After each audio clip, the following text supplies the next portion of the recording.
the mind right. Welcome to the shift. EMG vibes got the city on go. Welcome to the shift. Stand on what you know, every mind gon' grow. Welcome to the shift. If you black, I'm with you, black, I'm with you. Welcome to the shift. We can disagree and still keep the love tight. Welcome to the shift. EMG family, we elevate the mind right. Welcome to the shift. EMG vibe got the city on low. Walk with paradigm shift, keep it real for.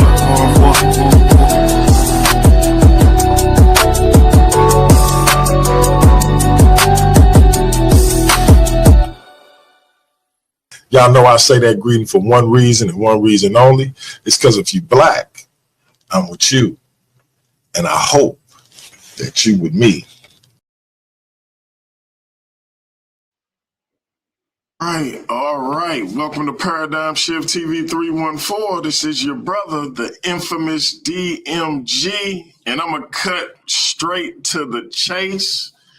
I just heard the greatest nickname for a tag team that I've ever heard, and I'm going to let my brother Phil Fox repeat it. So, my brother, please reintroduce yourself to the Paradigm Shift TV 314 audience. Nidosha Mabehe Mirishi Ma'ayagadash Hets Maragua.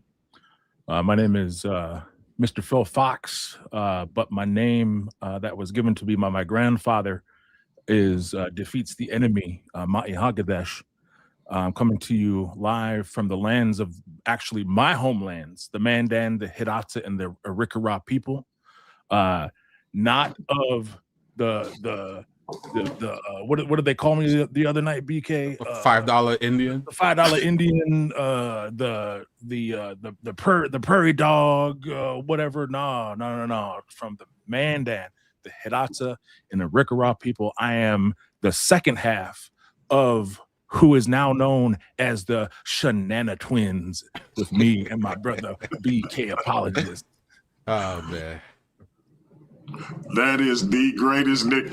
Look, hey BK, man, y'all might have to sign up for Worldview Wars Debate League as a tandem in the tandem division, man. I've been trying to kick that off, man. Y'all could be the debate equivalent to the LOD. I don't know who hawk and who animal. Hawk animal. BK Apologist, the Don of urban apologetics. Please reintroduce yourself to the Paradigm Shift TV 314 audience. Yeah, what's going on, part of people, the place to be? I go by the name of the BK Apologist, transmitting all the way live. New York is the city, Brooklyn is the borough. What's good, what's pop? We here. The notorious Notorious Apologist. I mean, you know, Brooklyn, man, Brooklyn. I'm an old school hip hop guy. Right. That being said, what are you brothers about to tear apart and dismember? Ideologically, of course. Of course. Well, I guess I'll start for a minute. Well, yeah, always. So, and I'll throw it real quick to Phil. So, you know, I'm a subscriber to the Paradigm Shift channel. So, you know, I get an alert, you know, of course. Come on, you already know. And, you know, so I saw that Isupk was on your channel and they were doing a presentation on the history of Mound City. And of course, beyond that, you know, they were speaking about one of their talking points that not only Isupk, but most One West derivatives speak on how the Native American is a Israelite. So of course, me being who I am, you know, I'm like, hey, I think Brother Kadesh would love to hear what these guys are expounding upon. And, you know, he went onto the chat and they said some disparaging things about Mahagadesh. So, you know, so we're here to kind of set the record straight on some of the things that was said in this video. So Kadesh is on you, bro. Yeah. So, yeah, I mean, I was listening in to the last panel, you know what I mean, and there were some things I could rock with, you know what I mean. I'm not here to try to discourage anybody from believing what they want to believe, you know what I mean. But the problem that I have is I'm fine if you want to be a brew, if you want to be an Israelite, you want to be a Hebrew, yo, that's on you. That's cool. I don't have no problems with that. But what I do have a problem with is when some of these Israelite groups, just like my brother BK said, is they don't just simply, make the suggestion, or they don't just simply imply. They do it emphatically. And even to the point where they are trying to go to different indigenous activities and events. And they've even gone to some of our communities and tried to propagate this lie that, and also they're making some really grand assumptions, thinking that we don't know who we are as a people, when and also further, they're trying to then weaponize our history, the reality in which that we continue to live in as indigenous people, the racism and the atrocities and the historicity of the things that still impact my community today, right now. I have elders in my community who still are impacted and who are struggling through life because of the boarding school system.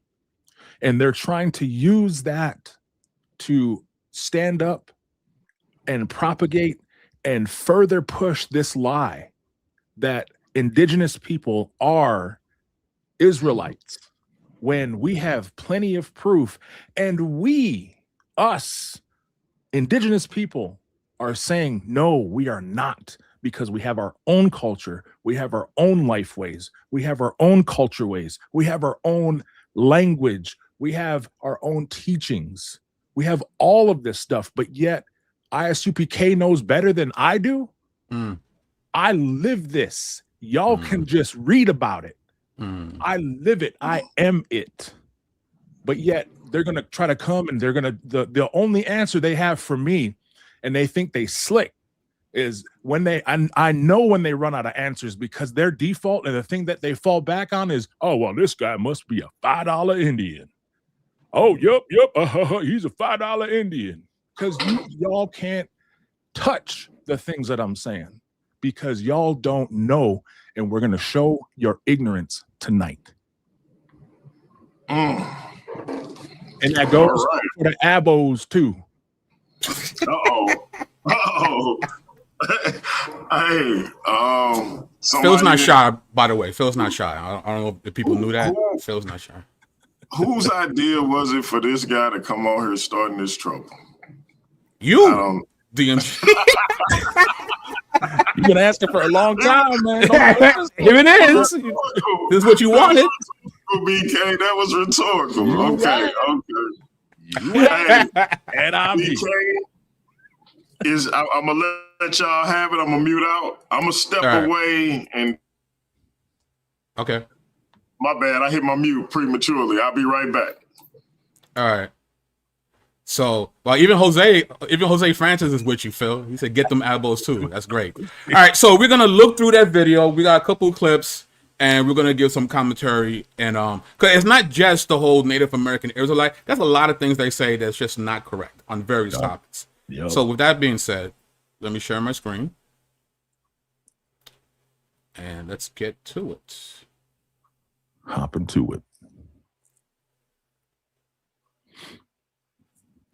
Shout out to Detroit. Shout out to fellow Shenana member, Michelle Turner. All right, let me play it again because Phil's talking over here. It's not even showing on my end, bro. Nah. DMG's gotta let us. DMG, man, you gotta share my screen, bro. You can't leave, man. Phil talking over here. Yeah, he's not sharing it yet, bro. Yo, D, man. Yo, D. I'm gonna step away. He left. He left. So, well, you know what? While we're waiting for DMD to come back, even though this is not on the video, we know that, you know, they make various claims to try to back up this talking points about Phil being, you know, an Israelite. And one of the things that has been used by different Israelite groups, specifically IUIC, is this blood pact.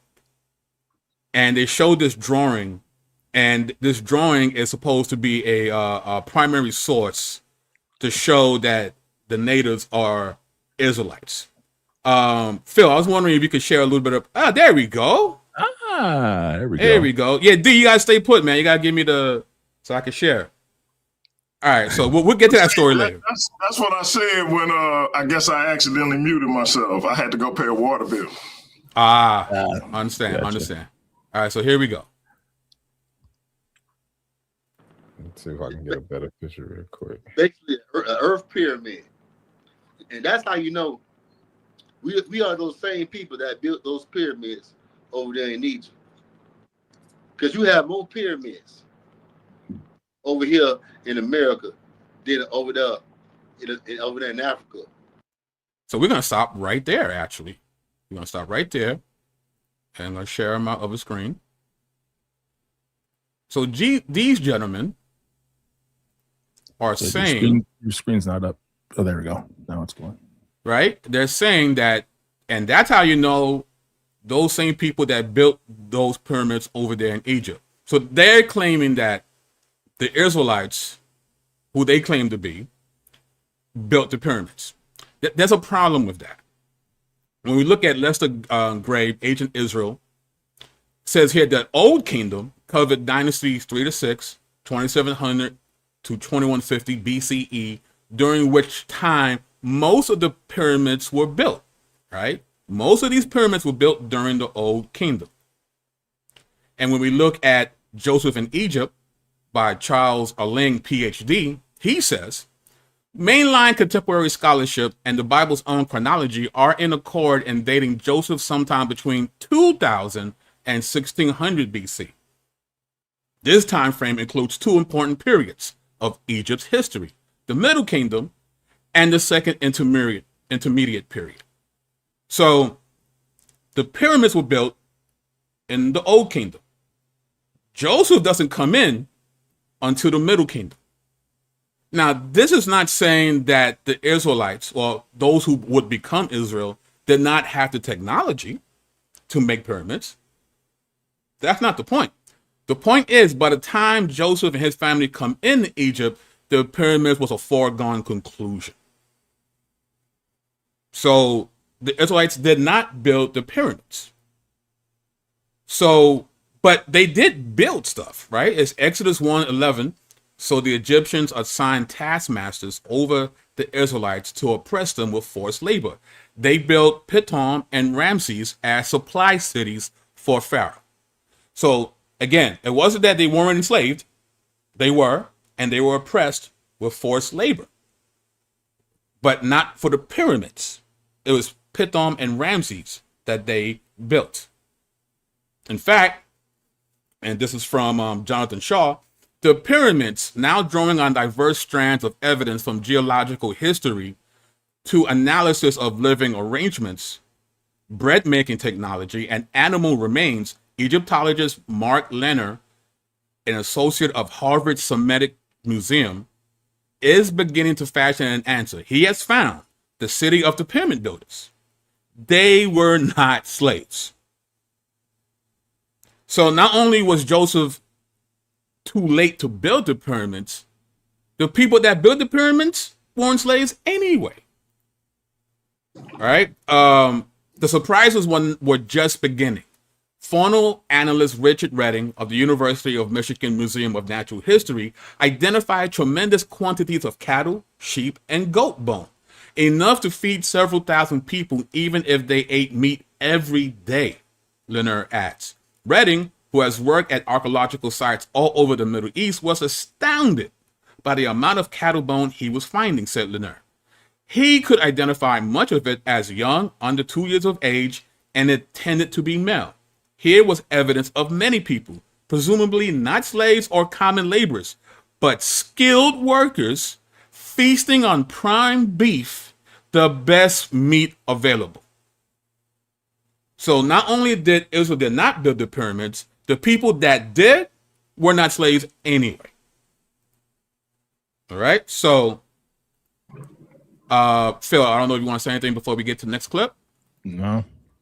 For the record, BK, you not saying this to say Israelites weren't slaves in Egypt. You just simply say, well, I showed that they were. Mm-hmm. Yeah. I showed that they were. They were oppressed, and they built Pithom and Ramses. Yeah, I mean, the point is, right, why we're showing some of this is supposed to be the teacher that's teaching, right? He's supposed to be one of the high up. I don't know what his rank is according to Isupk. Officer, I believe. Yeah, so he's some kind of officer, but again, he is speaking untruths and loosely, and so BK is just shouting out the obvious, because when we're up here, like BK, myself, any other urban apologists that are up here, like, we are vetting our sources. We're ensuring and making sure that we are prepared for these types of things. When we're presenting information, we are sourced up. We're not just out here at the top of, off the top of the dome, whatever. Yeah, there's some stuff we can do that on, but we are careful. And also we have respect enough for God to make sure that we are not misrepresenting him or the information. Right. So again, I show Exodus 1:11 where they were oppressed and they were building stuff. All I'm saying is they didn't build the pyramids. They didn't build the pyramids. So BMG, if you can share my screen so I get to the next one. All right, here we go. All kind of sickness and diseases, and it plagued the Native American Indians. Plagued them. They should have built a wall for them when they came. Yeah, right. Yeah. All right. So let's get Second Esdras, chapter 13, verse 40, for the sister. Let's share a little history on our people, man. The tribe of Gad. You have the tribe of Gad, which is the Native American Indians, and you have the tribe of Reuben, who are the Seminoles. The Seminoles, you can find them today in South Florida. Florida has a college football team that's called the Florida Seminoles. All right? The Seminoles is a tribe that the oppressor could not conquer. All right. So let me share this. So they said,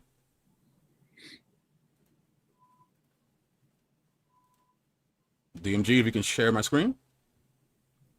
So they're saying that the tribe of Gad, right, which is the name of the American Indians, and you have the tribe of Reuben, who are Seminoles. So Phil, can you break down a little bit of the history of the Seminoles for us? Yeah, so the Seminole people,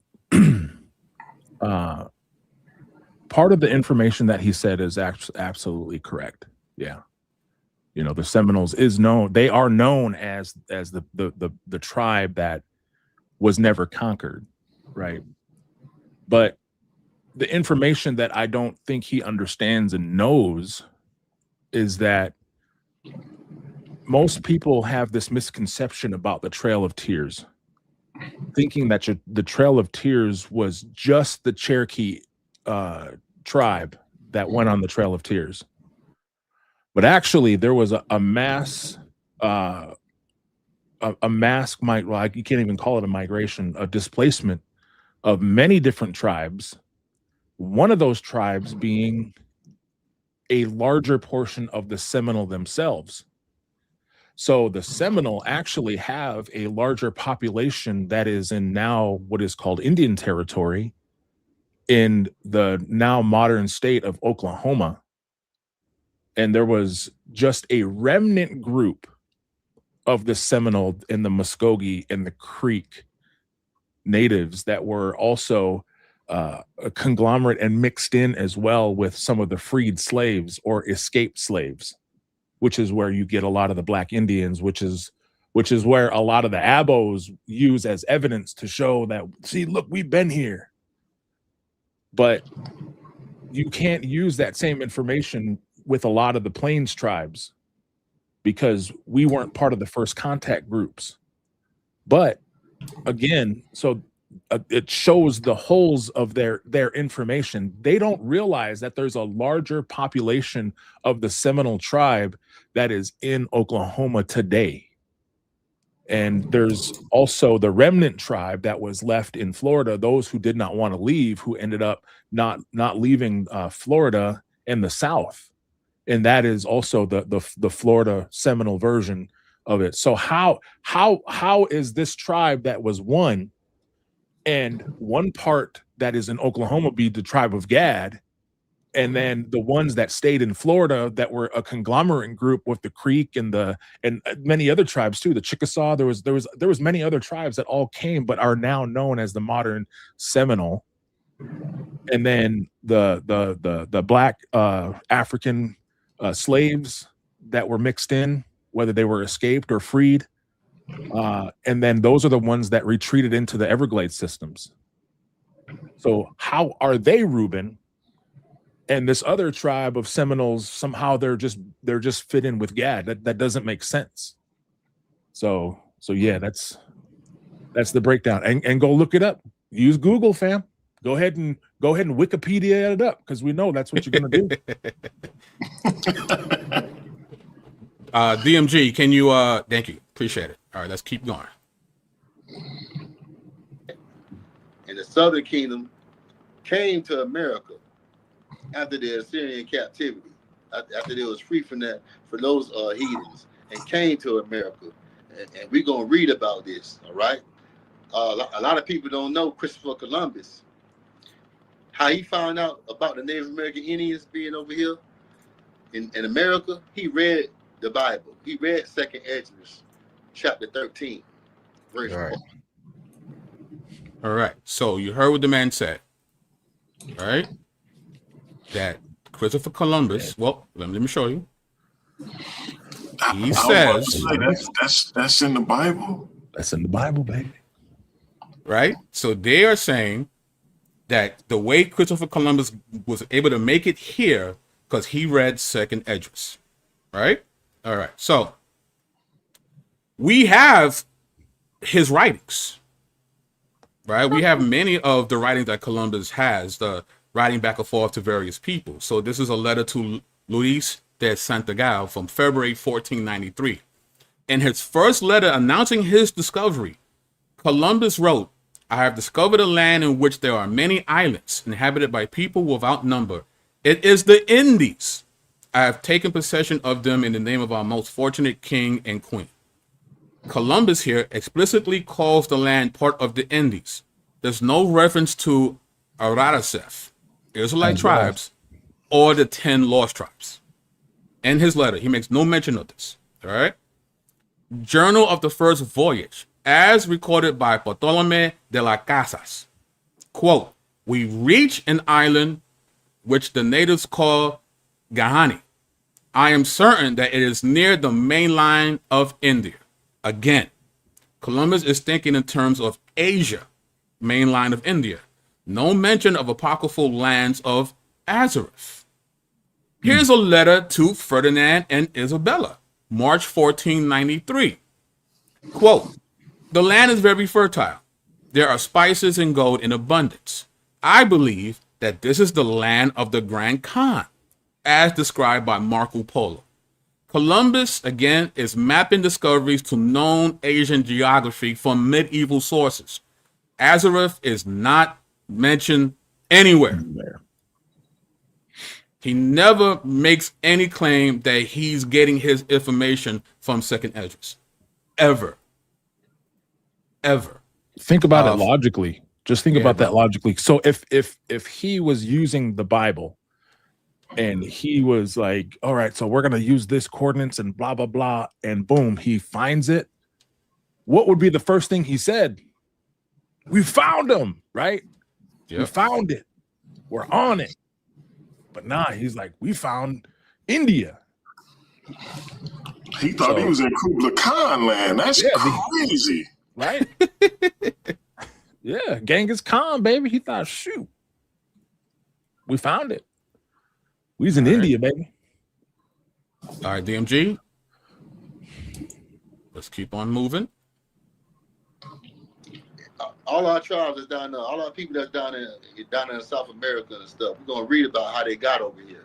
The oppressor will tell you that they came from Siberia. That's white supremacy. Anybody that teaches that, that is white supremacy. You understand? I see a lot of black people, you know, on TikTok and a lot of other social media platforms saying that. I heard about that when I was in school, coming from the oppressor, saying that the Indians came from Siberia. I would stop it right there. So they are claiming that if anyone teaches, right, all our tribes that's down there, all our people that's down in South America and stuff, we're going to read about how they got over here. The oppressor would tell you that they came from Siberia. That's white supremacy.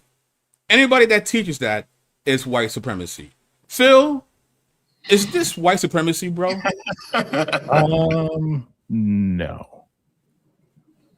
No, it's actually fact. It's actually truth. Let me share my screen this time. Yes, sir. Let's get it. Let's see. Share screen. Let's just do that one.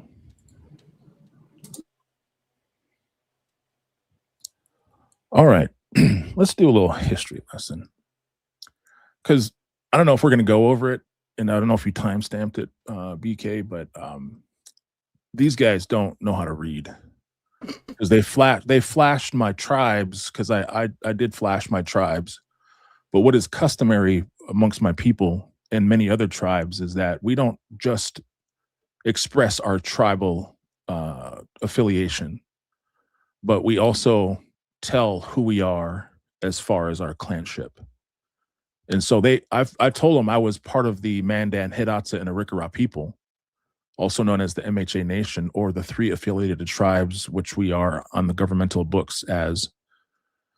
But I did flash up my my clanship, and then that's where they were like, "Hey, no," because I am a member of the Low Cap people, the Low Cap clan, and I'm a child of the Prairie Chicken clan.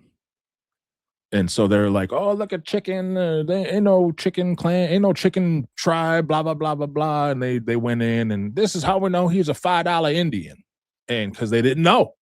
They don't know. So I am a part of the Mandan, Hidatsa, and the Arikara people, and I am also wearing my customary shirt when I'm talking about my people, the Mandan, Hidatsa, and the Arikara people. That is our flag. And here is our, and we are established by the 1851 Fort Laramie Treaty. Our lands were established during that treaty. And then, of course, the government being what it is. And believe me, fam, there's enough hatred for the things and the atrocities that the white man has done. So I'm not here capping for the white man. I'm not here trying to defend the white man. But what I am here to do is to ensure that you are not propagating and using my tribal history and my people to spread your lies. There's enough things for you to grapple with and for you to take, but don't use my people. So yes, I am part of the 3 affiliated tribes of Mandan and Arikara Nation. This is my tribal affiliation to show you I am not $5 Indian. Again, look, there it is. See it? See it in the background? There it is. Just so you know. So why is this relevant? So let's do a little history lesson real quick. I'm just going to show you a little bit of my family. Now, I got gentlemen, and I got some of these Hebrews probably don't even know who their daddy is. But this is my many times great-grandfather. His name is Black Hawk.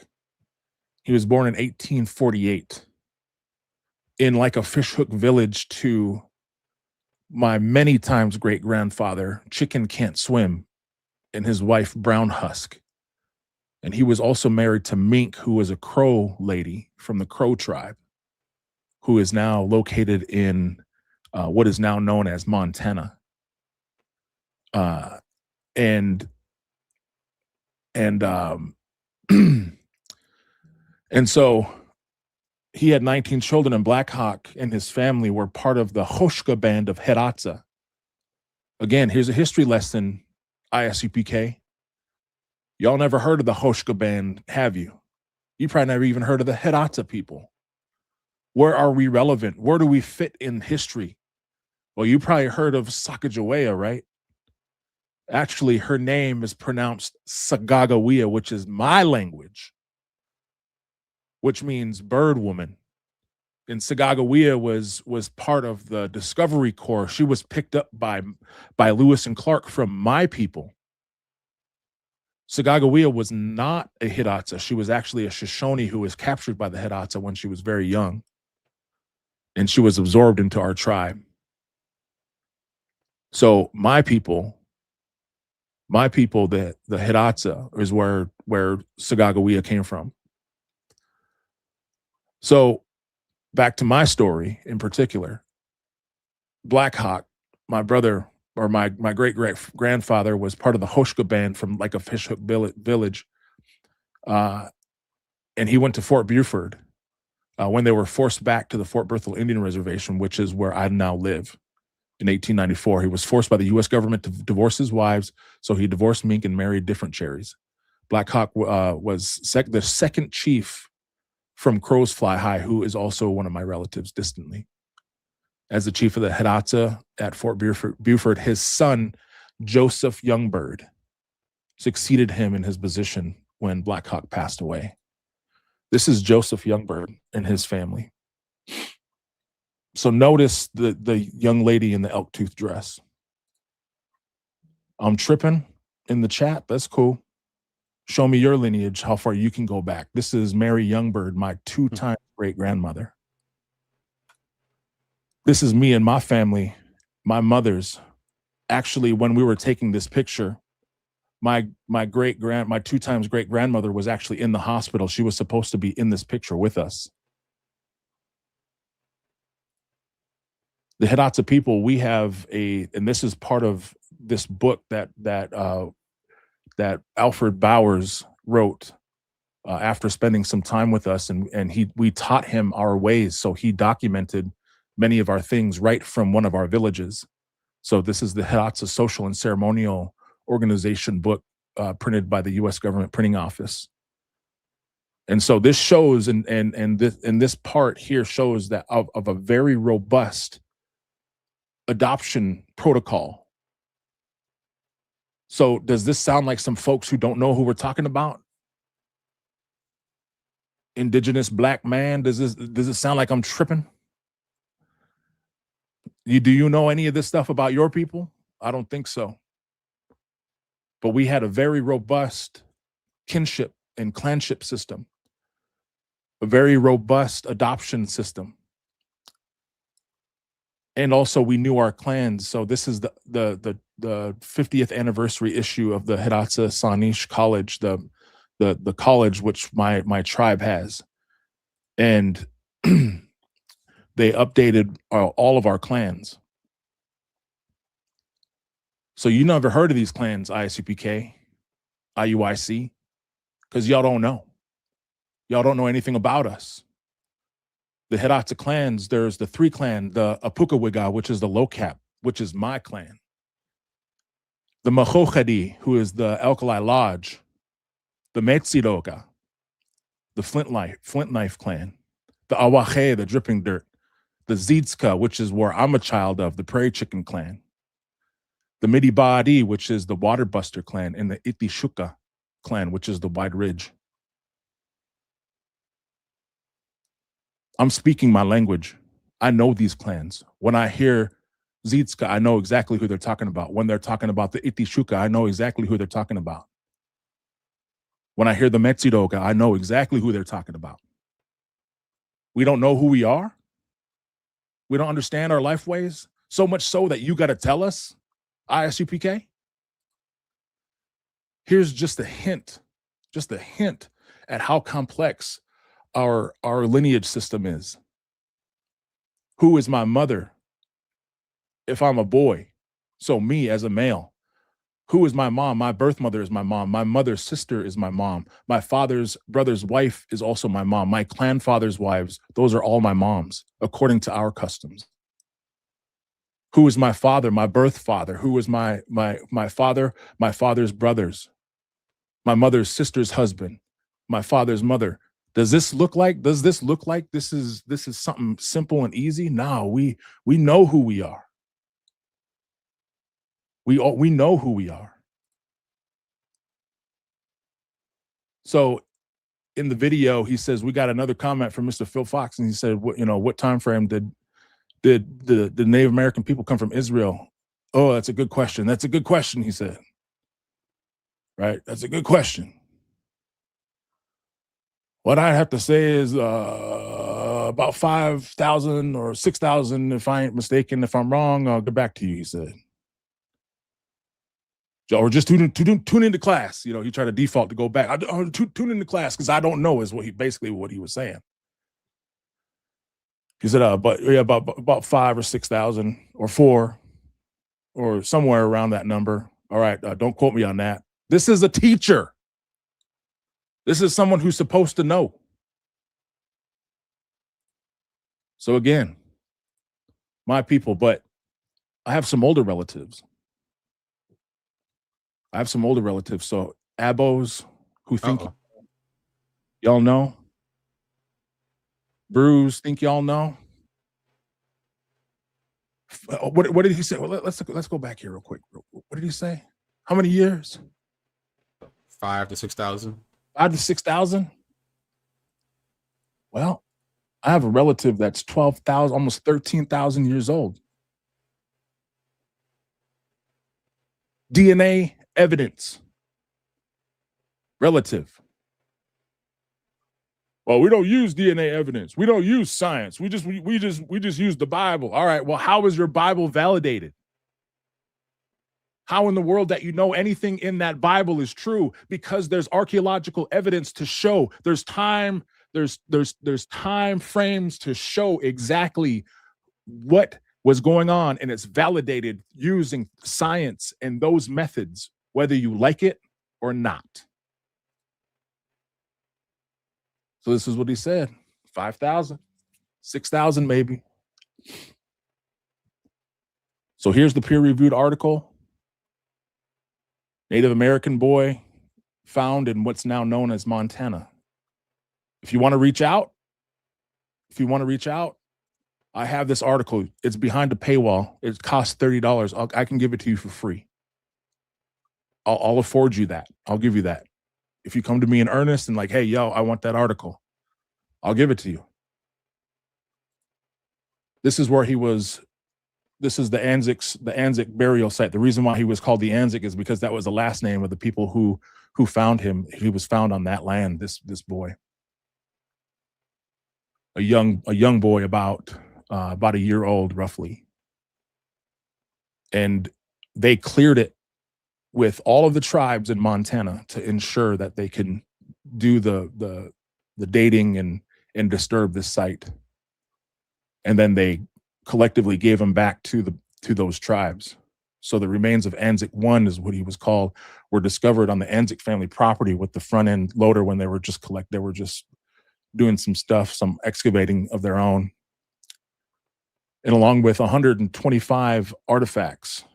The artifacts and remains have been covered in red ochre, a mineral pigment, which is widely used in ceremonies. So this is part of the ancient Clovis culture in Montana. So they showed care. These are goods. These are expensive. This is for a child to be buried with something like this, with this much weaponry with him, is significant. So we don't know who we are, fam. So this is just a snapshot for y'all who try to say, oh, well, y'all are Israelites. So this is the DNA proof. The stuff that is in the black and the dark blue is the furthest away. And you can see it starts to turn more of a green to a yellow to an orange to a red. So we are not part of Semitic people. We're not even close to related to Semitic people, according to the DNA evidence. And this is a snapshot just for ease sake. If you want the article, I'll give it to you. You don't believe me? Take the article. I'll give it to you. Body bag. Yep. DMG? Did this gentleman just put a body bag at the end of his presentation? Yes, sir. And we're not over, D. We're not over yet. No, we're not done. We're not done. We're not done. Hold on. We're not done. One more thing. Oh, yeah, Phil. One more thing. We're not done, D. We just started. Let me see. We are just starting, sir. Indigenous black man say, I don't know. I don't know who I am.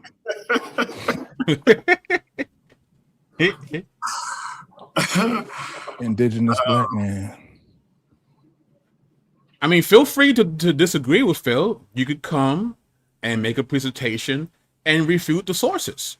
Phil. So, yeah, I don't know who I am, but I wasn't going to use this flex, but I'll use this flex right now.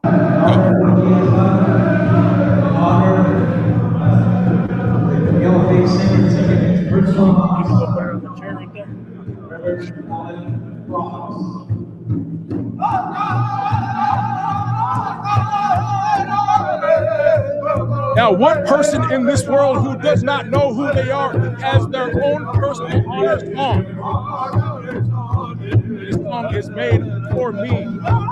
Oh, wow. They are singing about me. I don't know who I am.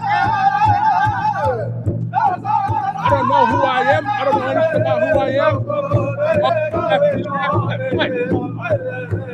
What other Afro got their own personal honor song? What other Hebrew Israelite got their own personal honor song?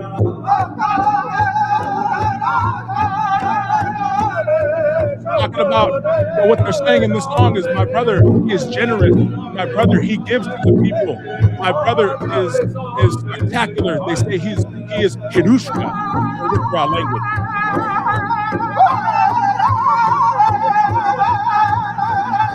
I don't know who I am.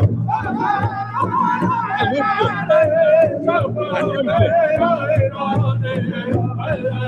They write songs about me. They tell stories about me. But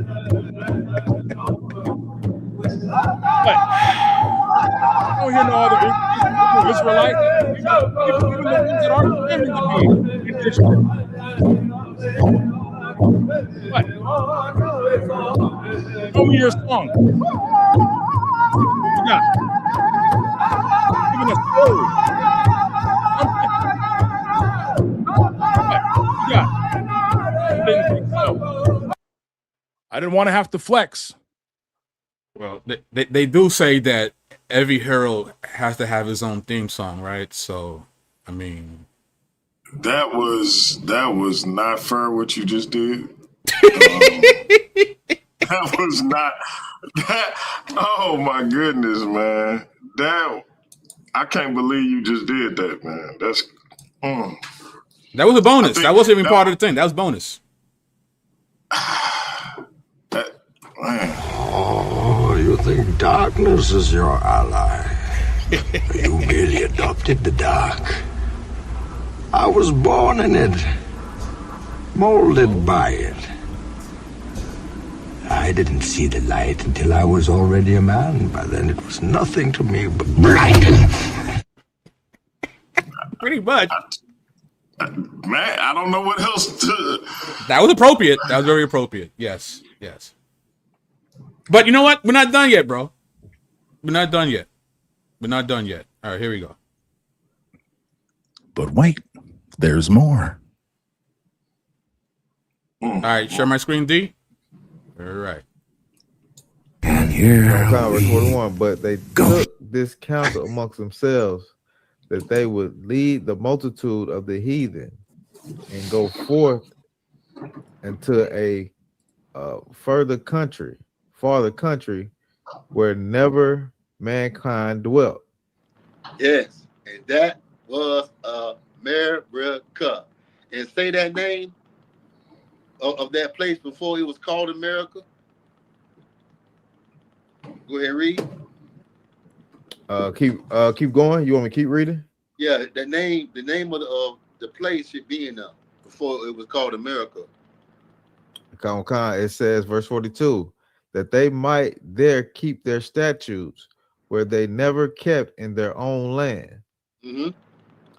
Verse 40. All right, so let's stop there. So he's quoting 2nd Esdras. And the claim being made here is that Azareth is actually America. All right? That's what they're saying. That share my other screen, D. Thank you. All right, so this is the claim they're making. All right, so let's talk a little bit about 2nd Esdras. Right, this is from the Old Testament Pseudepigrapha, Volume 1 of Popular Literature and Testaments by James H. Charlesworth. The treatise, identified in Latin manuscript as 4 Ezra, comprised chapters 3 to 14 of an expanded form of the book traditionally included among the apocryphal of English Bibles under the title 2nd Esdras.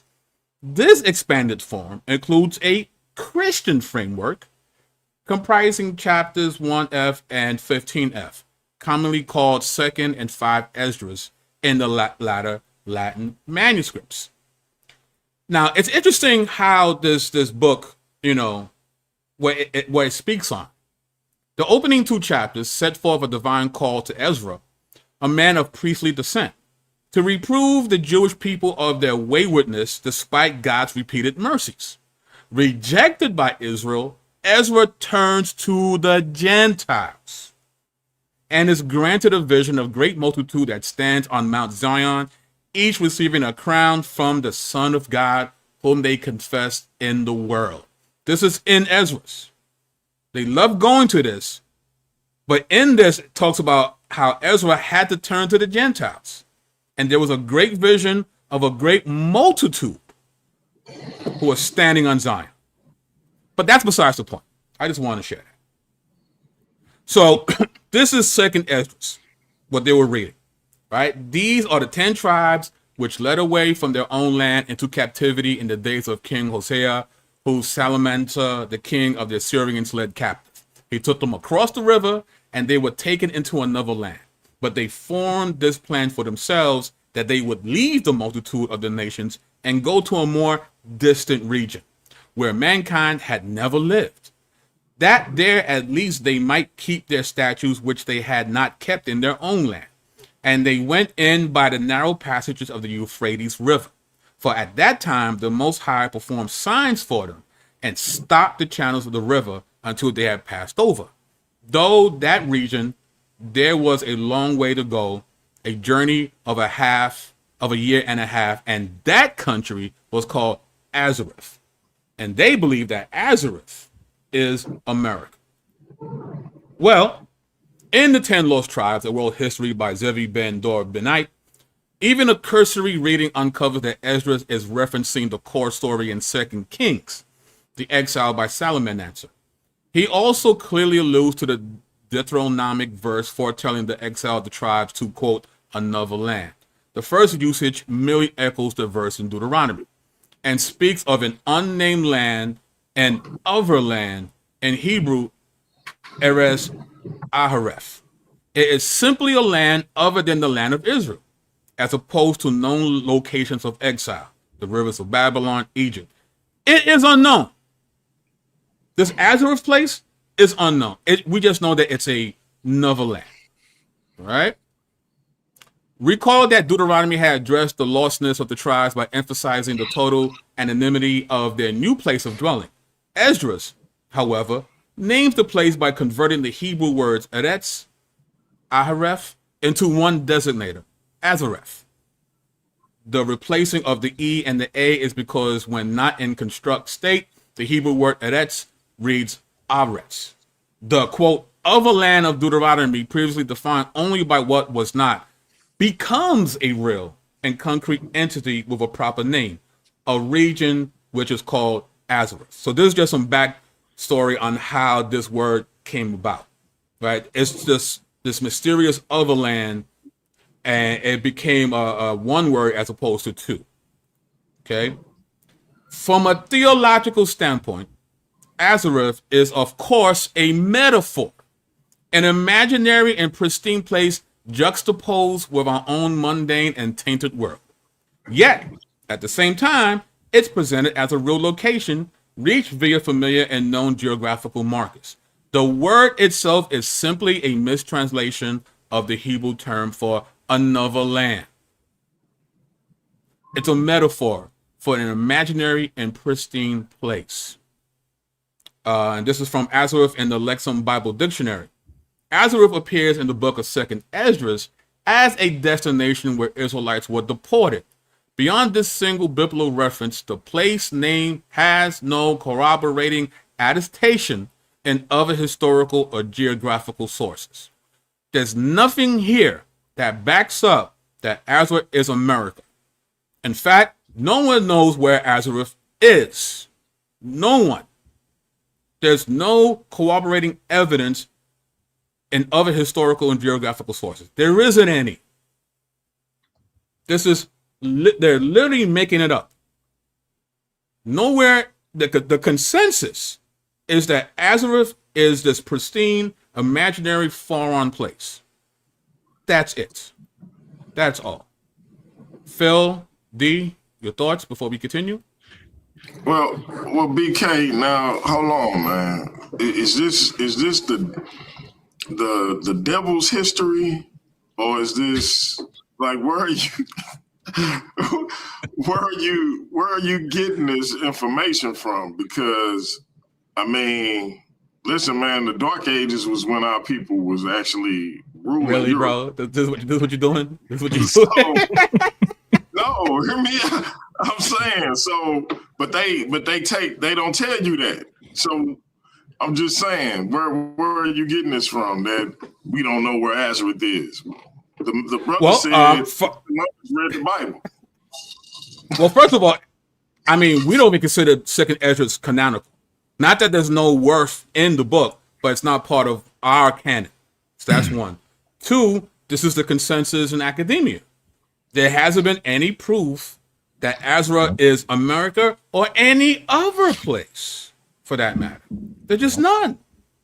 So, yeah, I guess, I mean, because if we're going to play the genetic fallacy and say, well, this is wrong because white people say it, then we need to get off StreamYard because white people own it, and we shouldn't use StreamOn on YouTube because white people use that too, right? Mm-hmm. So if we're going to play that game. And all you hoteps can't read none of y'all books because all y'all sources. I'm just saying, right? We're going to play that game. That pocket, Zondervan pocket dictionary Isupk loves so much. White. That's white. I'm just saying. Are you not entertained? Okay, so anyway. Are you not entertained? So let's continue. DMG, we can, well, let me share. Hold on. That nickname just becomes more and more appropriate the longer this goes. All right, so here we go. Come on. The book of Genesis, chapter 49 and verse 19. Gad, a troop shall overcome him. but he shall overcome at the last. See what you're doing, BK. Gad is the Native American Indians, and a troop did overcome him over here in America. That was those colonizers, those so-called 13 colonies, right, y'all? The 13 colonies, colonizers that came over here. They came over, overthrew Gad, but Gad will prevail in the end. How? When Christ come back. All right. So they go to a verse, right? DMG, if you can, thank you. So they're saying that, Gad is the name of the American Indians and that the troop did overcome him here in America, right? So they're quoting this verse. Genesis 49:19. Raiders shall raid Gad, but he shall raid at their hills. And they're using this as an analogous connection between the fights of the troops that the natives had in America. But troops, because it's using the word troops, right? But context is everything, right? We have to understand that these scriptures and all historical documents were written to a particular people at a particular time. So when the original audience saw this, what would they have thought? Would they have really thought that it was America and these troops and natives? Or would they have thought of this? And this is from Faith Life Study Bible. Bandits shall attack Gad with its tribal inheritance located east of the Jordan River. Gad regularly had problems with the Ammonites, Moabites, Arameans, and an assortment of other semi-nomadic groups. This phrase also highlights Gad's small size. So this is the issue. Where their tribe was located in Israel, their boundaries, they would have these other raiding parties come in to try to attack Gad. Okay? And this is from Alan P. Ross, Genesis in the Bible. 3 of the 6 Hebrew words in verse 19 are a play on the name Gad, attack. Gad will be attacked by a raid of attackers, but he will attack. The verb gadad means to break into or to attack. Border raids were often experienced by the tribes settled east of the Jordan River. That's what they were talking about. The ops lived down the block from Gad, right? And these dudes would come in and try to attack, but then Gad will attack them. So this is like almost a double entendre. It's like you're going to attack the attackers, but in the end, the real attackers are going to attack you. That's what it's saying. It's not talking about Native Americans fighting the troops at all. Context is king. All right? Now, hold on. Let me share real quick. Go ahead, bro. Shout out the vocab. I mean, this is really some LOD type of stuff. Y'all tagging in and tagging out, taking turns sharing your screen. That's BK, I'm gonna call you Hawk, and I'm gonna call my man Phil Animal, Hawk and Animal, the LOD of urban apologetics. Yeah, brother. Yeah, Phil. All right, here it comes. Yeah, I had it. I didn't have it teed up the way I wanted. So, all right. So close to the same thing. BK and I did a whole show on troop, right? So yeah. So Gad, a troop shall overcome. And again, I had this specific to IUIC, but it's the same. They're using it interchangeably. So, and most of your One West variety Hebrew Israelites would do that. Shout out to vocab as well. So again, just a quick word study, right? Oh, I love hot dogs, right? Who doesn't love a hot dog? And I love my family, right? And I love you, babe. Those are 3 different contexts, right? 4 different contexts as to the word love, right? I love lamp. So we have to know that there's a wide range of love, right? Wide range. So the range of what a word can mean isn't just one single thing, especially when we transfer it to English, right? So we know this is all the different translations and Greek translations of the word love. So some of us know that. Some of us, we all know that. So troop, right? Troop that overcame the tribe of Gad was in the United States. Okay, so yeah, so this is the IUIC version, and it's part and parcel of the commentary that they gave with Isupk, right? Troop, once again. So they're using this word gadad or gadud, troop. And here's the Strongs, which they like to use, right? Here's another Lexham Research, Lexicon of the Bible. Same word, band, raid, troop of warriors, right? Troop, a group of soldiers in an army, sometimes referred collectively as troops. So here's where it's used, the Hebrew, the same, but we can also call it raider, right? So BK's version of this isn't, now look at, let's see that. So see this troop, this version of troop, is that in the Genesis? It's not. The context of raider or marauder, or the implication is a smaller version, right? That's the Genesis 49:19 version. A marauding band, right? So a smaller group. So was the United States government a marauding band to the indigenous people? So again, just to back up my brother BK apologist's point, right? This is what's in the larger context. This is what's called a illegitimate totality transfer. So you're trying to force in whatever meaning that you think and fits your own context. So you're just trying to, so you seen that troop fits, and so all right, I'm gonna use that, and I'm gonna boom, that's the one I'm gonna use, but disregarding the actual context is what you're doing. And that this is the lexical fallacy that you're committing, is this.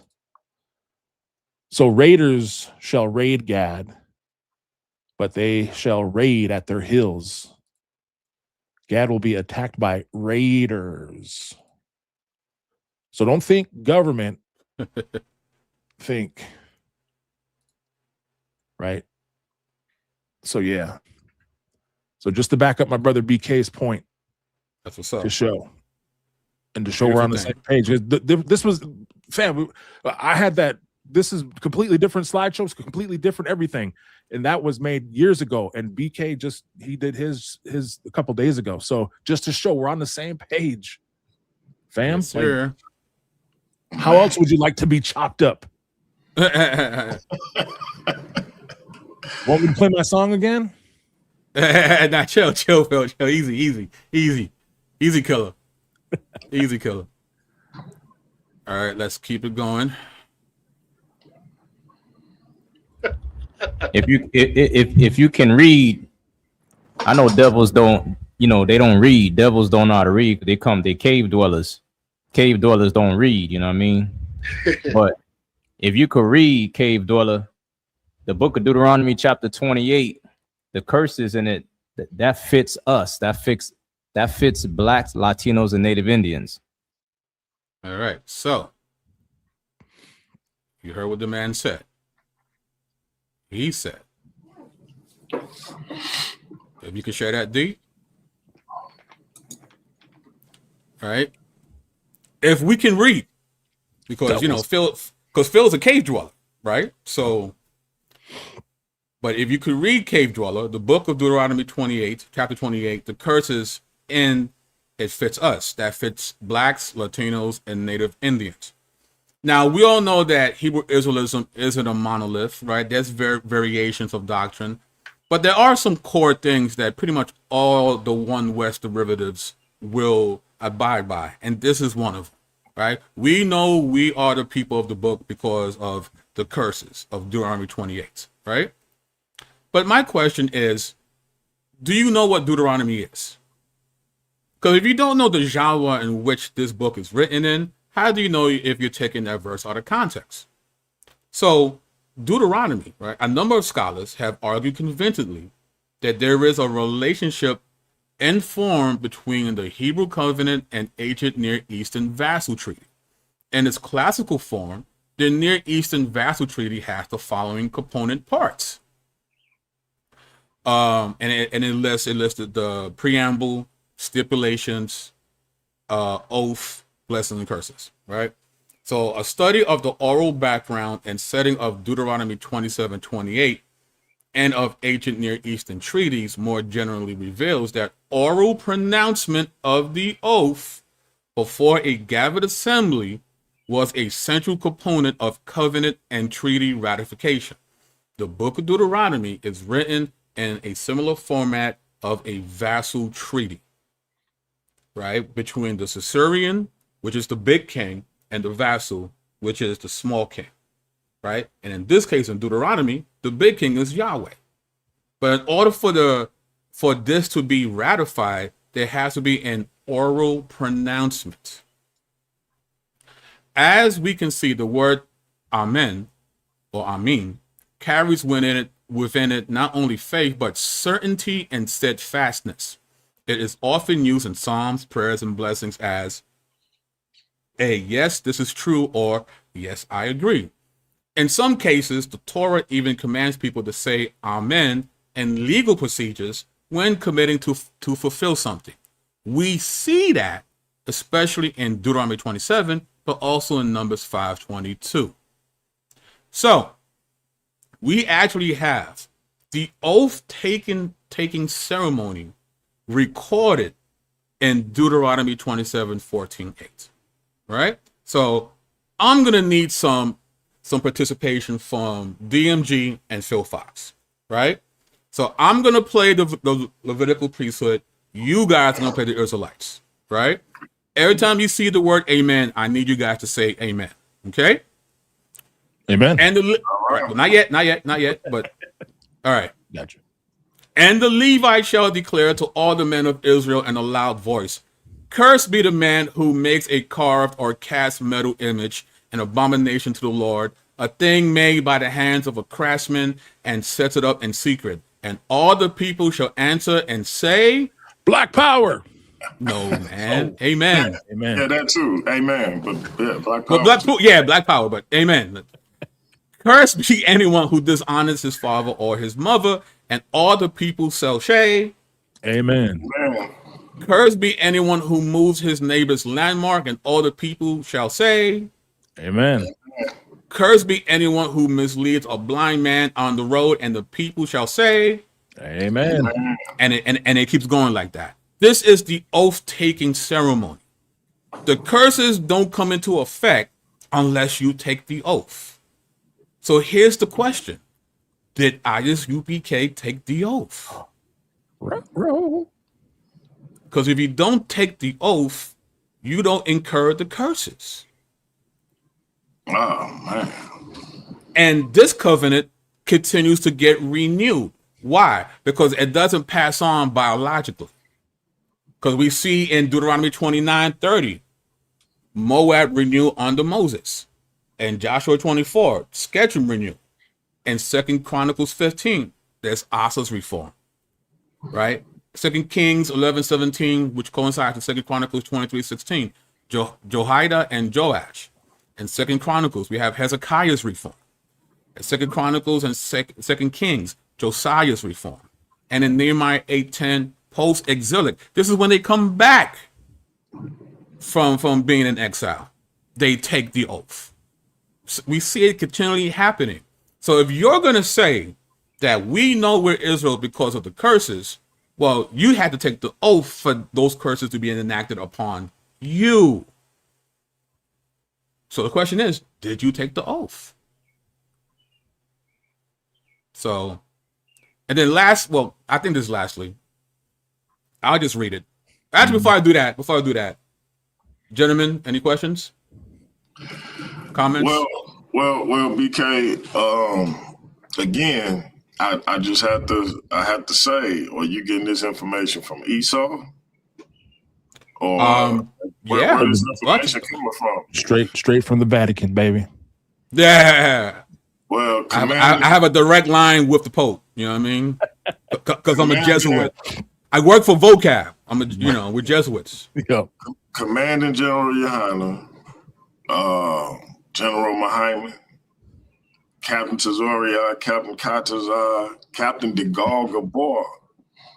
They all disagree with you, bro. The Burn Strait is not even. It's not even a real thing. It's made up. Listen, I got my I'm gonna tell you where I got my information from. I'm gonna tell you, right? I got my information the same place where they get them spike headbands. Yep. That's where I get my information. Oh wow! So you get your information from an apparel shop? That's from the white man. From the leather whip store. Go ahead, my brother. All right. So then they say I thought was hilarious. They weren't concerned about no DNA test when they were on them slave ships, right? Who?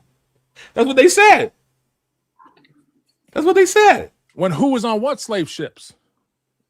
They wasn't concerned about no DNA test when we was on them slave ships. He says this, one of the guys.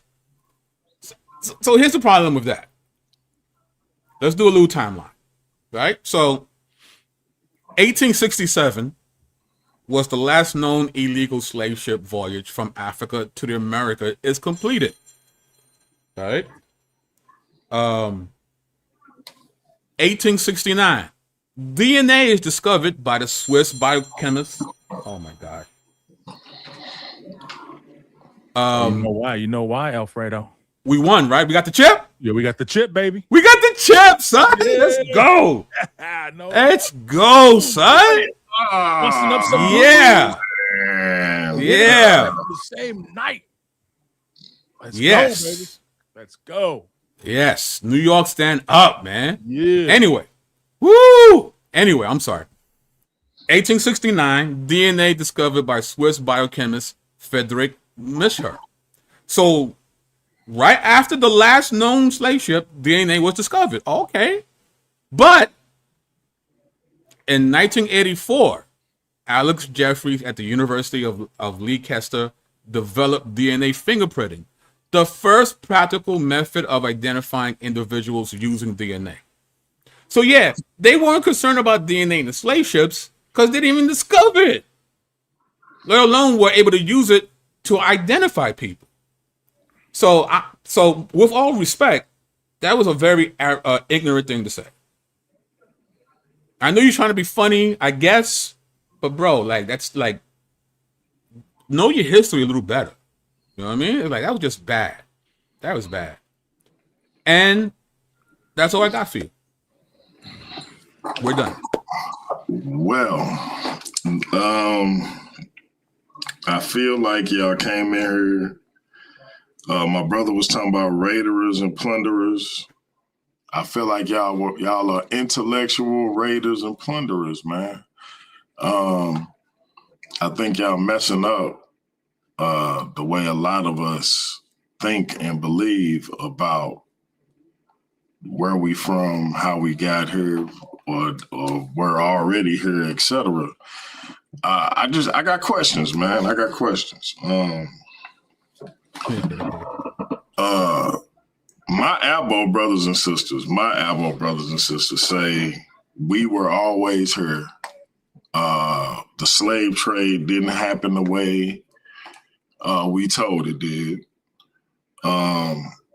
I haven't really gotten an explanation for who Phil's people are, but if we was always here, can two things be true? Can we have always been here and your people still be who they are and what they are? Well, we gotta prove that we displaced y'all, because that's the common narrative, is that we've displaced y'all and somehow we took over and we're in cahoots with the United States government. And Oh, really? You got to So go. You got to go. I it's mean, saying- go ahead. Oh, I'm sorry. Go ahead. Yeah, I was just gonna say, if you think that indigenous people have this weird love for the United States government, and we absolutely love, why do we have some of the history that we have? Why was there the Dakota 38, the Dakota people that were hung, the largest mass execution of indigenous people to this date on this country? President Abraham Lincoln hung 38 indigenous warriors. Why do we have those types of histories? Why was it that the Mandan people, my people, lost 90% of our population due to smallpox? How is that being in cahoots somehow with this United States government to try to take away your identity as an Abo? How does any of that fit? See, y'all just use stuff that happened on the East Coast, where yes, there were tribes, very few of them, and for a very short time, who took black slaves because they were trying to assimilate into the white way of life, the European way of life, and then they abolished that even before there was the abolitionist movement. So y'all want to take those little pieces of history and try to propagate that into explaining as to how but y'all can't bring that same narrative to my people and many of the Plains tribes, because we fought tooth and nail. Look right here. There's a reason why there's an entire encyclopedia of Indian wars that were happening between us and the US government. Y'all can't bring that garbage here and explain this stuff away. There's almost over a century of indigenous wars, Indian wars that were happening. Look how thick these books are. And these aren't long narratives. Look, there's one right there. There's another one right there. Just overview. Look at that. Pages and pages of wars and wars. Same thing with this book. So explain all that away. How are you going to say, Abo, that they're just, they're in with the United States government to take away our identity? How are you going to explain that? You can't, because we were already here. We have DNA evidence. If y'all people was here, show us the evidence. Show us the evidence. No, it's all cursory evidence. It's all picture evidence of Indians being darker and stuff. Yeah, we lived outside. That was our culture. We were outside people. We lived outside. We worked and we had things. So yes, we were darker in color back then. Absolutely. If I go outside and I spend a lot of time, when powwow season comes around, I am dark. But it's because it's just coming off of wintertime where I'm inside most of the day. I get a lighter complexion. So you want to argue with that? Show me the proof. Show me, other than just pictures, other than these and Hebrew Israelites, other than these fake artifacts, the Las Lunas stones and the that Creek stone and all those types of things. And Mormon stuff. Tell them, Phil. So yeah, show me. Other than these very loose. Oh, they took the terms and they reclassified us and that's how, and making it like we're in cahoots with the government, like we love the government and we were sitting there thinking up ways on how to displace the darker the black Abos. Nah, ain't none of that. Y'all got to keep it on the East Coast. Y'all have no answers for any of the stuff that I have shown you. There's a reason why that we're about to, here in about a month, celebrate Victory Day when we took out Custer. Oh, woo! Yo, I've seen that. Yo, they are wild disrespectful of Custer, bro. Yo, their ceremony. Yo, they literally mopped the floor with the Confederate flag, bro. With Custer's flag, not the with Confederate Custer's flag. My bad. Custer's flag, his personal flag that he had because of his own little regiment. We danced and we wiped the floor with that flag. Disrespect, wow. bro. Yes. We march in, we're singing our music, we're singing a victory song, and we're dancing in, and we have all of our eagle staffs, which are our version of a flag, and we carry our eagle staffs nice and high, and then we drag Custer's flag on the ground. Yeah, buddy. So buddy. So abos, what y'all think we got love for the United States government? Ain't got no love for the United States government. I got shows upon shows. I've done hours talking about the doctrine of discovery itself and how it's stood up the roots of racism in this country, and how the bedrock foundation of these United States government, actually that's what this whole entire row of books is about. It's about the doctrine of discovery and how the United States government has used and disenfranchised my native people, how they had to set up our own Indian tribal law, our own law, to use it against us. So that way they can stack the deck against us. So they have regulatory law, and then they also have Indian law separate. So we somehow we love the government. Somehow we're trying to do a con job on you abos. For what? We're fighting our own war against the United States government. Let me ask you something, Phil. So provided the relationship between your people and the government, what do you say to someone who purports that Christianity is the white man's religion, that is part and parcel to white supremacy, and it's been used to control not just my people, but your people as well? It was used to pacify oppressed people. How do you answer that, given your people's relationship to the government? And dare I say, well, I guess the first question would be, before you answer that, what is your people's relationship with the Bible? Is it similar to what BK and I encounter in the conscious community? Yeah, it's the same thing. I get called an apple all the time. I'm red on the outside and white on the inside. So listen to this. This is a book talking about the doctrine of discovery. Native America Discovered and Conquered, Thomas Jefferson, Lewis and Clark, and Manifest Destiny.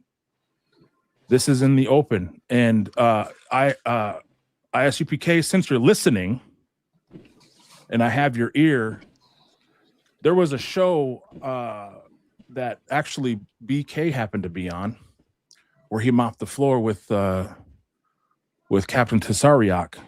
And on that show, I happened to ask Captain Tazariak if he knew what the 10 elements or the 10 tenets of the doctrine of discovery were, because he was trying to use the doctrine of discovery and, again, my indigenous people's hurt to stand up false claims. So let me show you. Here's the 10 elements of discovery, of the doctrine of discovery, by one of the foremost experts. Robert J. Miller is his book. This is his book.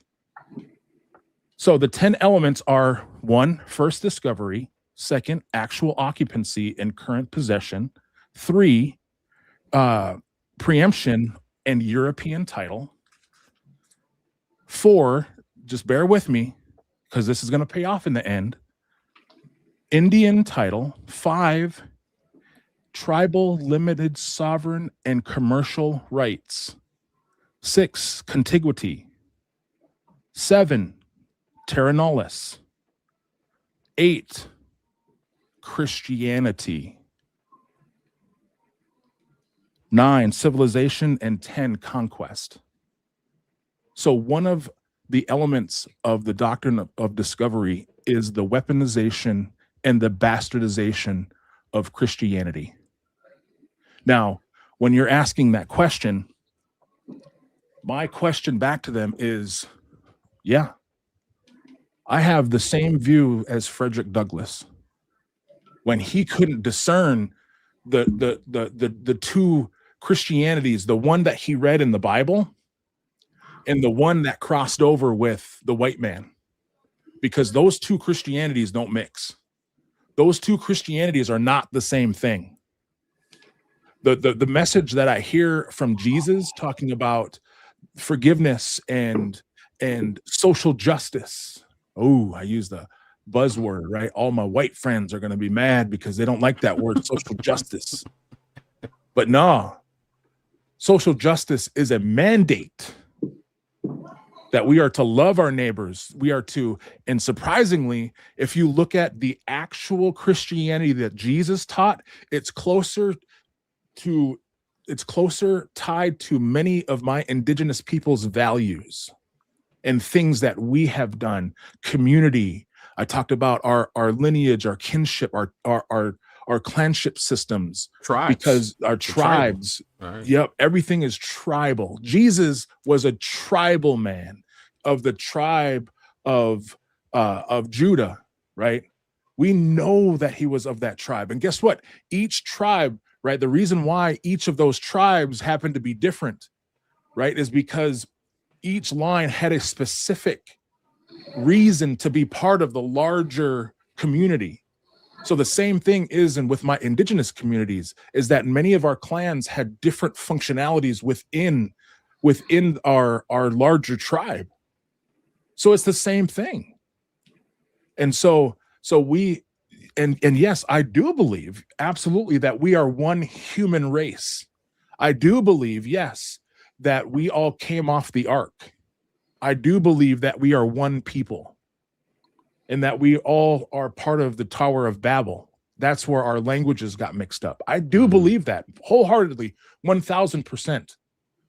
But the part that I disagree with is where the Hebrew Israelites or the Abos or anyone who is trying to come and tell me exactly who I am and say that I forgot my identity and y'all don't know, fam, because you're a $5 Indian. Tell me what $5 Indian has their own song talking about them and their antics and their deeds and the things that they've done, part of their community.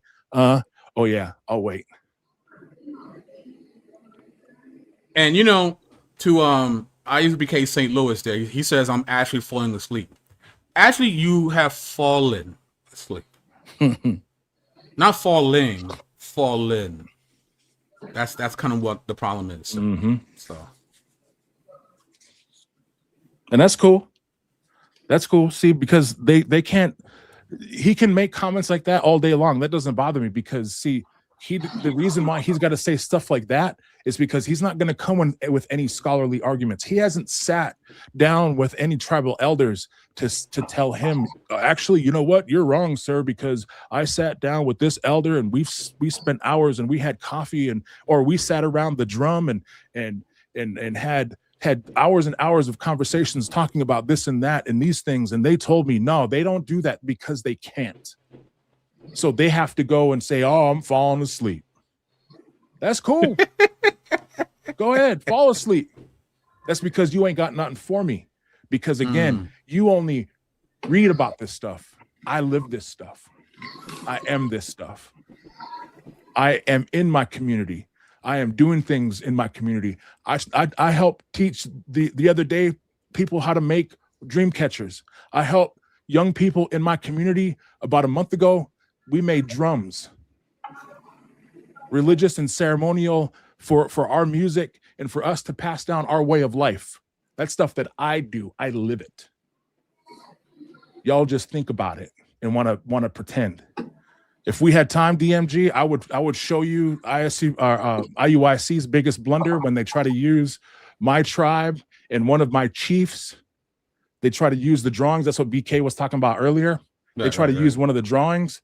And I cut them to death and put them in the body bag with that, because they try to say that one of the drawings that was on the actually, you know what? Let's get into it. I'll do a really condensed version of this real quick.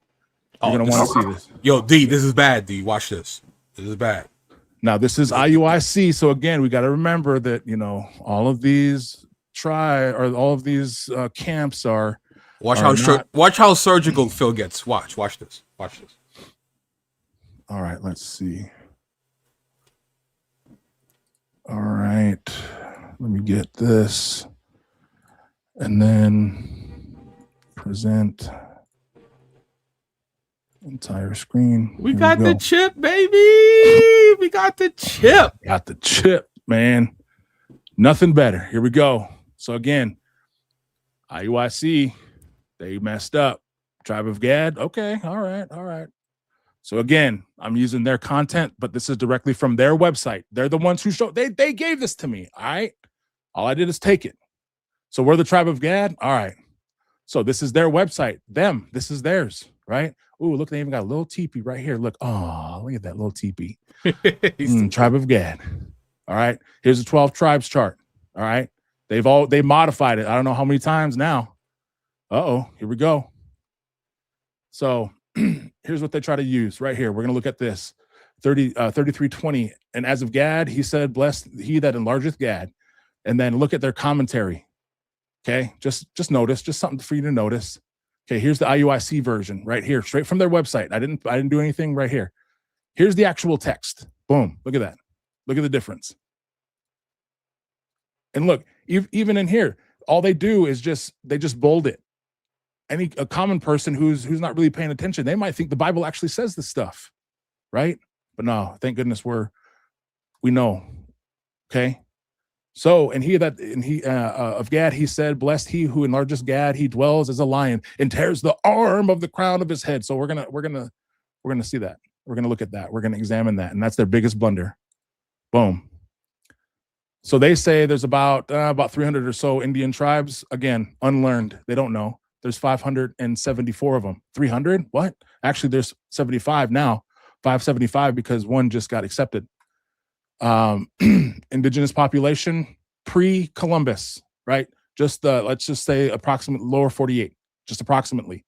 Okay. This is a very conservative number, 25 million approximately. According to the census in 1800, only 250 left. That's a 90% death rate. Okay. Indigenous population today, only 2.9%, 2.09%, okay, of the U.S. population. Okay. So yes, we are still here, but no, we are not enlargeth, right? We are still a small minority of this country, even though our population at one time was 25 million versus 0. And that's just the lower 48. According to some of the census, boom, it was like 100 million on this side, on this hemisphere, north, south, central. All right. IUIC, he dwelleth as a lion, all right? Meaning he dwelled upon the land like predators. Okay. All right. Yeah. This was somebody who quoted this, the Arawak. He brought us parrots and balls of cotton and spears and many other things, which they exchanged for glass beads and hawk belts. They willingly traded everything they owned. They did not bear arms. So basically, they weren't as savage, right, as they said. Who said this? I wonder. It was Columbus. Oops. So some tribes who were war tribes, right? They had warriors, but they weren't war tribes. Some of your less known tribes, because everybody knows the war tribes. Everybody knows who the Sioux are. They were fierce. They were fierce, but not all bands of Sioux. There are other bands of Sioux. The more known ones, like the Hunkpapa Lakota, where Crazy Horse came from, those were the larger, more war tribes. But there were other tribes like the Hidatsa, my people, the Mandan, my people, the Osage, the Omaha, the Ote, the Iowa, bands of Pawnee, the Kansas, the Assiniboine. These were all tribes that, yes, they were known for their warriors, but they were not war tribes. So quit trying to lump us all into one generic ball, because we're different. So this was Irving Washington Irving, sorry. So they call these people the natives. Religious, he said, would convey a faint idea of the deep hue of piety and the devotion. Talking about the people, the indigenous people. They were told that we were nothing but savages, but he said, look, they're more like a nation of saints than a horde of savages. So a quick history lesson, okay? We went through this. This is my stuff. But this is Mato Topa. This is Mandan. The Mandan chief, his name is Forebears, Mato Topa. Okay, that's going to be relevant here in a second. So we already went through this. This is my stuff. Okay, why is that relevant? So again, their website, IUIC. I was on their website and then this hyperlink for some reason. I was just going over it and it kept hyperlinking. Tereth the Arm, the North American Indian, and it kept coming up as a hyperlink. So I clicked that hyperlink and this picture popped up. DMG, can you tell me what that says, bro? This picture. This picture was taken from The Way of the Warrior by the editors of Time Life Books, a pictorial illustration of the Blood Brother ritual. Can you read what? It's a pictorial illustration of what? The Blood Brother ritual. Okay. I was like, that looks familiar. And actually, this is taken from Matotopa Untitled, A Battle with a Cheyenne Chief. Actually, this was taken from a facsimile picture or a pictorial representation of the picture that was on Matotopa's personal robe. Now, again, who was Matotopa? Do you remember, DMG? Oh, his name was Forebears. He was Mandan. Who am I? I'm part of the Mandan, Hidatsa, and the Arikara people. Wow. So, the pictorial illustration of a blood brother ritual. But according to Carl Bodmer, who this picture was given to by Matotopa, here he is. He says, how? Matotopa, December 1st, 1833, Matotopa brought me a drawing today that he had done for me. It depicts him characteristically fighting with a Cheyenne chief. Afterward, he attentively watched Mr. Bodmer when he was drawing. This was according to Maximilian's journal. This is actually another facsimile copy of the buffalo robe of Matotopa's of the robe telling his stories.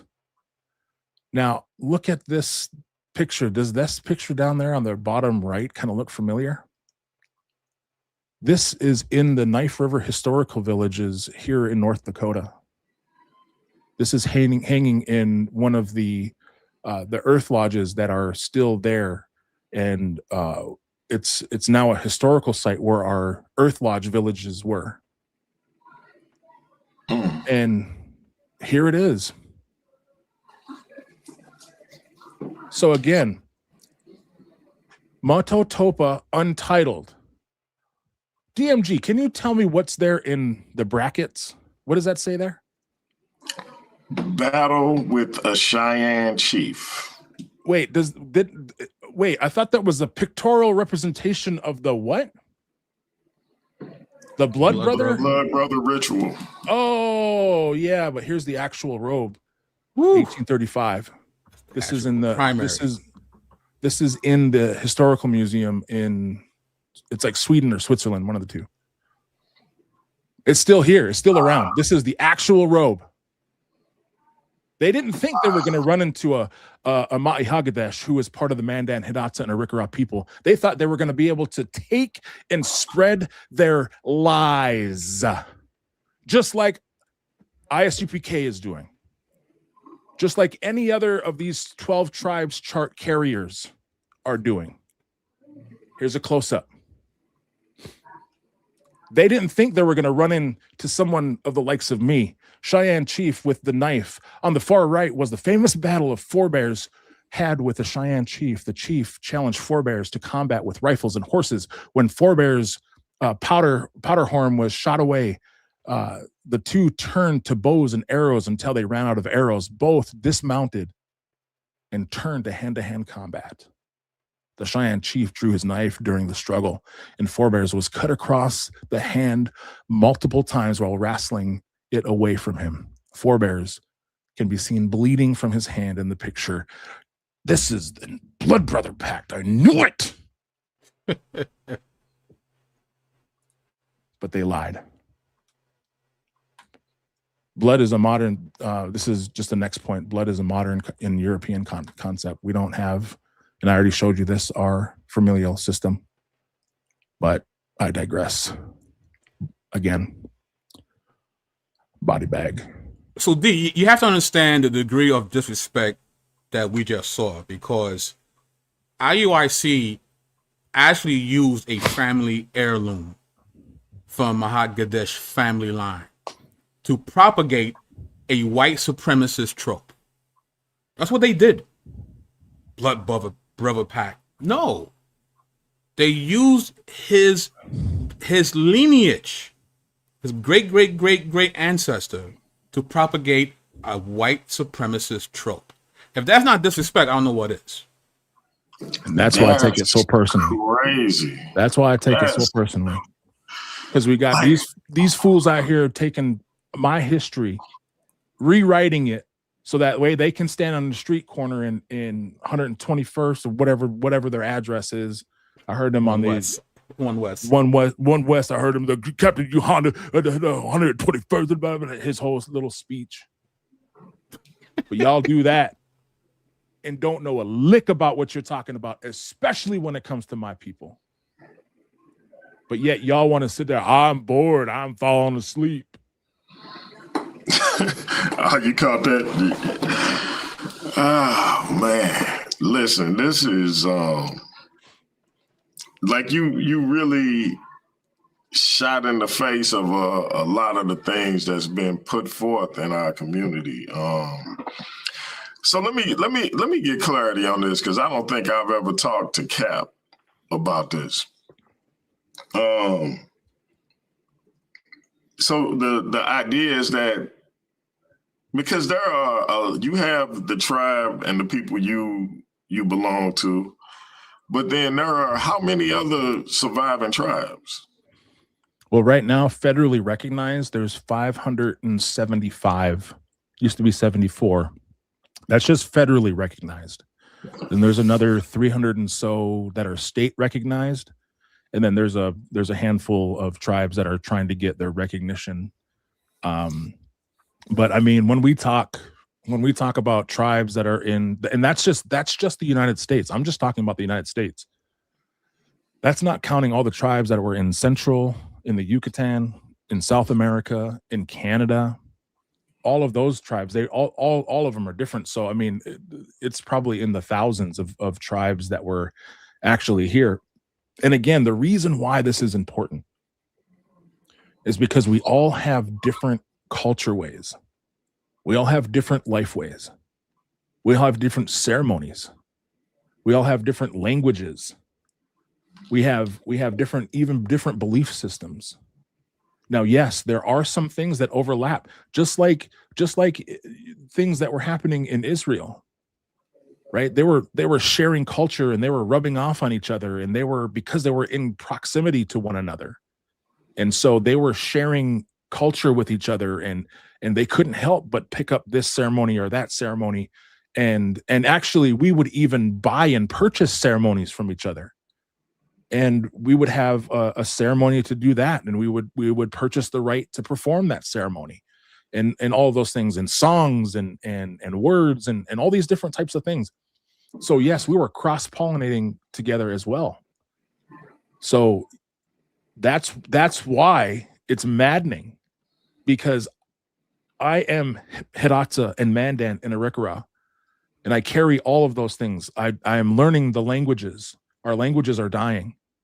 I'm learning our life ways, our customs, our stories, our origin stories. Even amongst those three tribes, there's different origin stories. There's different creation stories, even within just those three. But I am different from the Lakota. I am different from the Anishinaabe. I'm different from the Piikani or the Blackfoot. I seen someone in the chat said that they're Blackfoot. If you know your Blackfoot, then you know your Piikani or your Anbikani if you're from the Canadian side. So again, like there's all of these different tribes. There's these different life ways and ceremony ways and religious ways that are rich and beautiful. And yet I have Captain Tazariak, who doesn't know diddly squat about anything about my tribal lifeways and customs, trying to tell me who I am because he read some book that's outdated and been debunked for 50, 60, 70, 100 years now. Like, nah, I live this. Y'all are just reading about it. And you need to update your sources anyway. Back Creek Stone, Decalogue Stone. The Decalogue. Get out of here. Yeah, I asked that because I'm just like that. They saying all of y'all are Gad. Yeah, and all of us are Gad, except for somehow the Seminole. Wow. Okay. Because I'm just so y'all just I guess spread out and did y'all separate things. I don't understand. Hey Cap, I need you to holler at me on that one, man. Before we talk about MLK tomorrow, I need to know how all these different tribes make up that one tribe. But yeah, that's heavy. That's heavy. Anything in closing, gentlemen? Thank you for the platform, for sharing the platform. And we're here to defend the faith at the end of the day. You know, that's what we're doing this for. We're not here to, we had a little fun today, but, we're not here to belittle anyone. We're here to defend the gospel. And anytime someone says anything that contradicts the word of God, we're going to say something about it. So, and thank you again, DMG, for allowing us to do that here. No doubt. No doubt. You all have carte blanche. If you ever want to do something, just hit me up and I will do likewise. I got to get Mr. Fox back on here. BK, look, I'm still trying to convince you to debate Jabari. So, maybe we can do a doubleheader. You versus Jabari and Phil versus Captain K. That's crazy. That'd be wild. That would be must see TV. Definitely. Must see for real. No, just like BK said, man. Like I don't hate anybody. I ain't any. I'm not here to, to disparage anybody. But, and again, I've told people on BK's platform and every other platform that I've been on. I hate nobody. And actually, I see those who would see me as against them, but I see them as the mission field, not as the enemy. And so I don't hate anybody. I'm not trying to hate you. And you have the right to believe whatever you want. But when you start to disparage my people and try to weaponize real life traumas that people go through and are going through, for your benefit, to line your pocket and the pocket of your leaders, because that's not cap. That's not try to BS around it. That's really what this is all about.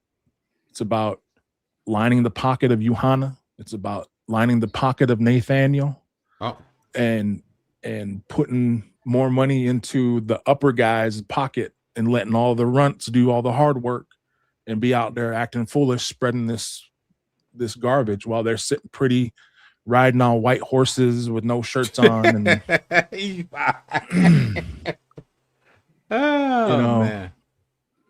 and getting drunk on the Passover. So,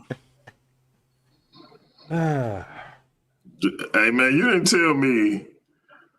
tell me how ruthless Mr. Phil Fox was, man. Bro, it's in his name, bro.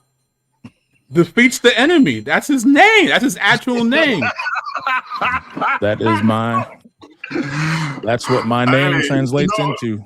My theme song is my theme song, and my core saying is my name is my name. So, yep, there it is. Listen, y'all. His name is his name. Mr. Phil Fox will be back. I can't. Tell me how to say your name that I'm referring to. Ma'i Hagadesh. Ma'i Hagadesh. Yeah, Ma'i Hagadesh. Yeah. Shall return, family. And next time we're gonna open it up for the panel if he up to it and see what questions y'all got. You gotta keep it respectful though. You got to keep it respectful. Cap, I'm talking to you. Mm-hmm. That being said, BK, let me know about the Black Church Files. For those who haven't seen it, we had Damon Richardson on the first episode. We have B. Wash, the humble scholar, on the second episode. Coming up this week, this Thursday, we got Pastor Trey Williams sitting down with my man LP. He is also a pastor. We're going to be talking about church accountability, which is what LP advocates for as far as the church when it, prime example, teenage girl gets pregnant, they call her up and admonish her in front of the whole church. And in most instances, compounding the situation or exacerbating the situation to a degree that she already dealing with mentally. Church hurt is what Trey always talks about, because a lot of what we see in the rejection of Christianity is due to church hurt. I can vouch for that myself. But with that being said, you set yourself up for a long road to hoe in a lot of cases, because once you go down that road and you let that hurt start to indicate how you engage with the church and with the gospel, you can go down a rabbit hole that's hard to climb out of, because you got to continuously justify why you are or where you are mentally. So again, it's going to be an interesting show. Hope y'all tune in for that Black Church Files episode 3, church accountability and church hurt. How do we reconcile the two? Hey, we will be back at it, family. Mr. Phil Fox, BK apologist. We're going to have them back on soon. Hopefully, we'll be getting BK and Jabari in the ring. Till next time, y'all. We out of here. That's peace. Thank you to both brothers. Peace. I told you I wasn't stepping to. I ain't disrespecting you, son. You wanted to be one way. What? You wanted to be one way. But it's the other way.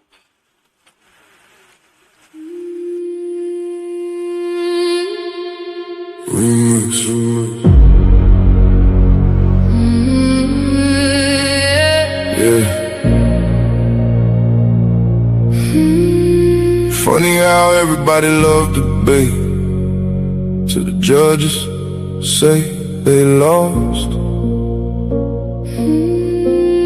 Funny how everybody claim they want smoke till the scorecards come across. My name is my name. Everybody gangster when the verdict go their way. Taking victory laps, posting on social media all day.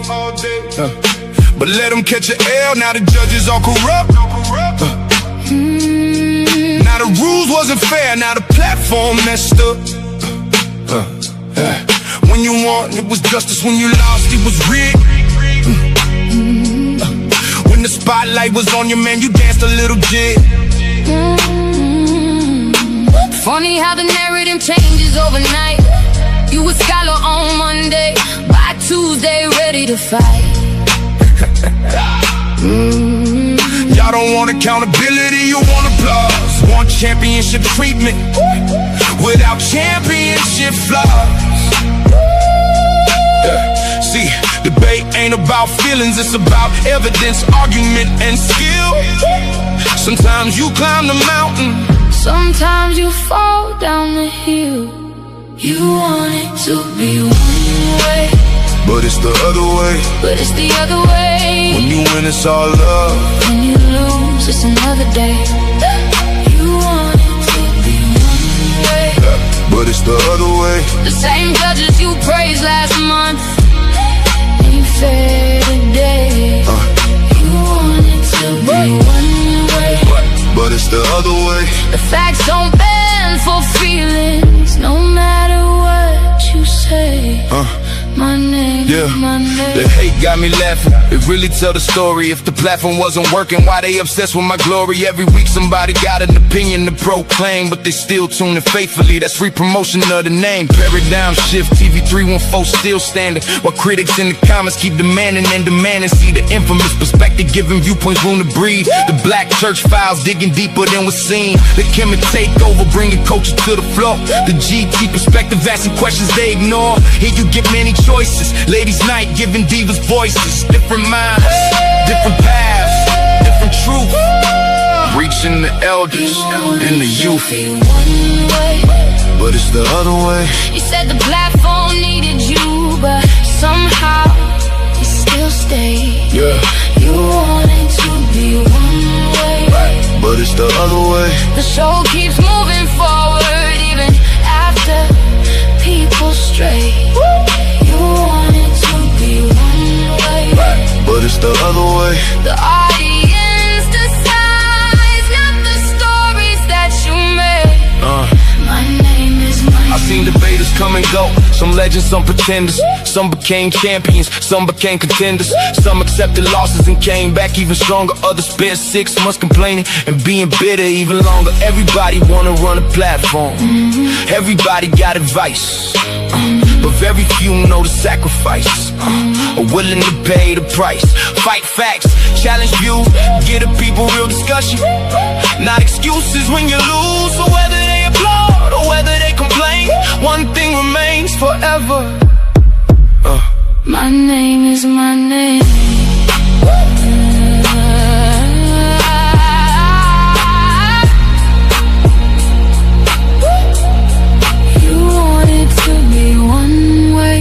But it's the other way.